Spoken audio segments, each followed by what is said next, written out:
Hey guys, well, I'm over at the marina on this island today, and they got a urinal that's not working. It's clogged up. So I went inside and looked at it, flushed it, and it's just spilling out all over the place.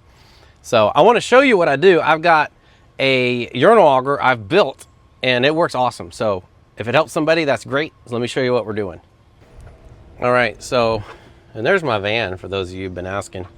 My van setup, which it's not entirely cleaned up at the moment, but for the most part.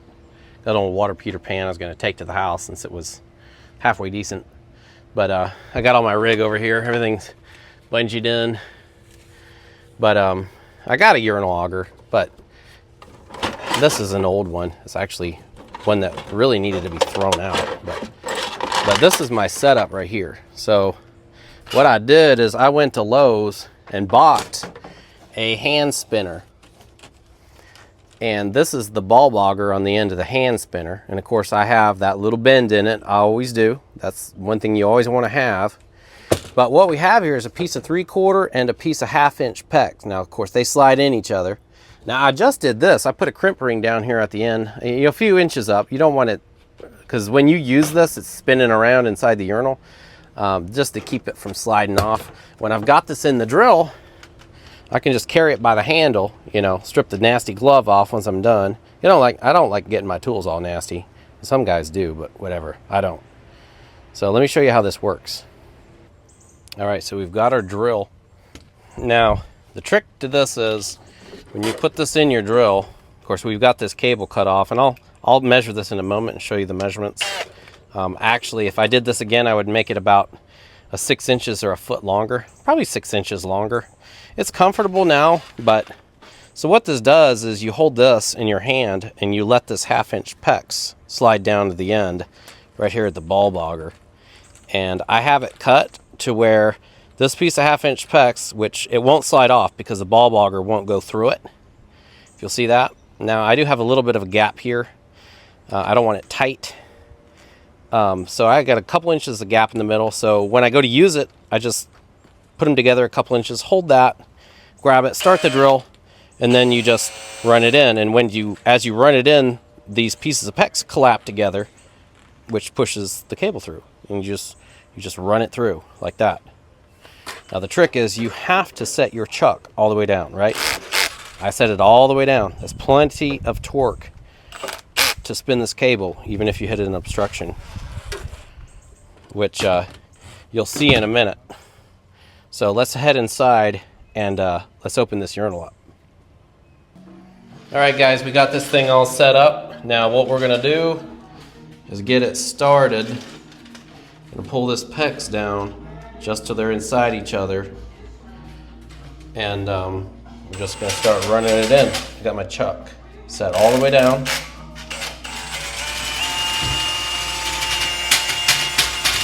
You just have to go slow. You don't want to bind up the cable. Make sure the 1/2-inch is run down pretty much all the way.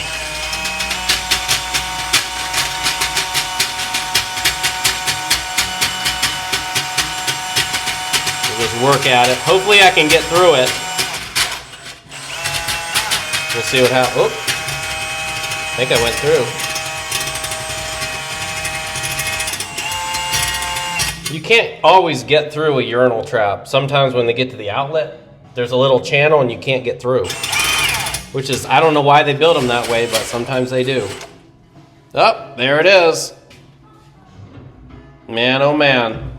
I figured it was something. Looks like a wipe. Let's see how this thing flushes now. Woo! Oh yeah.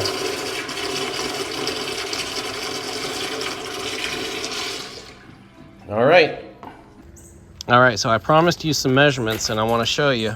Like I said, I would, if you're going to make one of these, I would make it at least 6 inches longer. You can always cut it down, but you can't lengthen it, which after I built this, I realized I really wanted it a few inches longer. It'll get through a urinal, but it won't really go down the drain but a few inches once you get it through. So the complete length of my cable is, like 3'2", which I would go 4 feet. If you have long arms, you're going to be fine. If short arms, this might be a perfect length. And then my pieces of PEX I have cut So the 1/2 inch PEX is 17 inches long, and the 3/4 PEX is like 18 inches long, just so it's a little longer. And once this slides on, like this, you know, you don't have the 1/2 inch PEX sticking out. There's no reason for it. And then I took down here a couple inches from the end, I've crimped the 1/2 inch crimp ring, which keeps this from sliding off the end. So when you're holding the drill, you can hold the drill with one hand and all this will just sit there, it won't slide off. The sleeve won't slide off. So, but yeah, this works like a charm. Of course, as with any cable, if you get a little kink, always take it out, because that's key to a working sewer cable machine of any kind, is always keep it kink free, straight as possible. You get a little tiny kink and it'll get away from you whenever it's hitting something hard. It's going to automatically want to twist right away, right at that kink. So yeah, and we're just going to put it back in here in our little auger setup.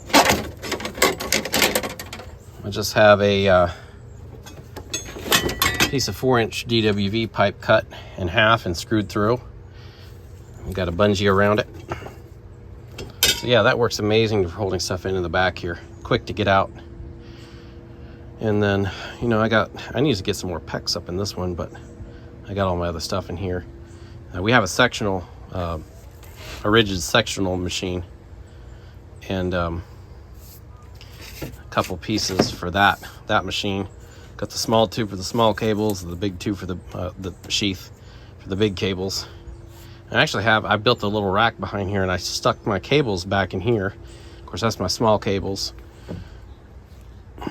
And then over here, when I got this van, I built this so these cables are sitting on the 2x4, so it's not hitting the metal shelf at all. And then when I get to my sewer machine, the machine itself is actually, it keeps space to a minimum, so I don't have to worry about, you know, extra space. So the wheel well's right here, and I got this thing tucked behind. I built a little plywood 2x4 thing for it. It fits back in there like a glove. And then the cables just fit in here in the front. And bungee to hold them in. Man, these things are quiet as can be. Works beautiful. Of course, then got my ladder just stuck there. Now up here, we have our K45 sink machine. We got our water ram, and got this bin system, and those are nice for bulk fittings. Pieces of styrofoam and stuff for setting toilets on when you pull them. Got some insulation, got the hammer drill, an inspection camera, got our split insulation back behind all that. Miscellaneous fittings. I keep a bin in here with odds and end parts if there's missing a clip or something like that. A little bit of disarray right there at the moment, but that's the most of it. O-rings, shower heads, faucet washers, supply lines, yada yada yada. Toilet repair, tubular, PEX, short pieces of PEX, scrap bin, spare pieces and parts, a little bit of that. So, but yeah, and then this is a US General. It actually is a rolling cart, which I didn't put the wheels on. I actually built legs. I built it a short leg at first, but then decided I want it higher. So I doubled that up. I got my pouch right here on the outside. And yeah, this fits really nice. I glued a small rug to the top of this, so it's like a miniature workstation. And like I say, it's a little bit of disarray at the moment, but generally I know where everything is. So hole saw stuff, some hand tools, and then we've got more hand tools over here. We've got some wrenches, O-ring picks. We got some instruments, more of my heavy tools here in the bottom. And then I've got a 5-gallon bucket back here with my couple big pipe wrenches, crowbar. I've got a pan for going in crawl spaces, pushing your tools around, and we got a collapsible cart back here too. So, but yeah, it works really nice. Plenty of room. So